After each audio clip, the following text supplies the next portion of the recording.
First, let me thank again once again the WAVE and for all of you for being here tonight.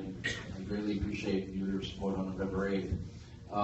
I've had the experience of working with this administration and fighting against homeless shelters. This actually, for me, started back in 2012, 2011, when the mayor proposed a situation in Glendale, which we have successfully fought back on currently.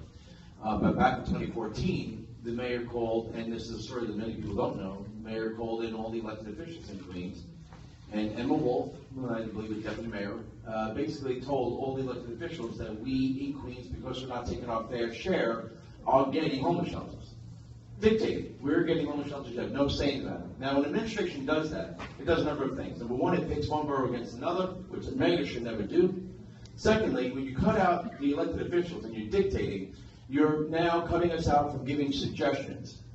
So we know what the problem is. We know the mayor's the problem, and we know the bigger problem is the fact that these are individual rooms. We're turning in one of us to rent out an individual room. The problem is the mayor's administration is doing this and doesn't have to give any kind of reporting. The comptroller's office is not involved because it's not a homeless shelter.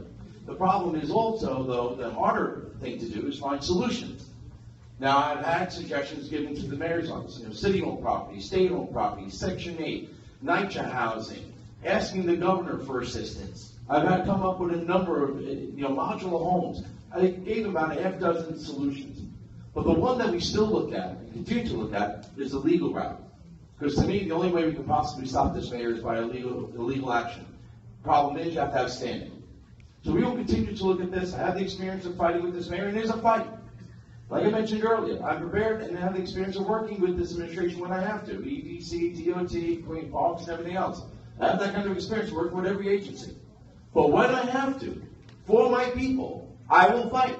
And I have fought. In Maspeth, I've been at the rallies, in Glendale, I have one in Ozone Park coming, and I will be there Friday, fighting for my people in Rockaway. Thank you.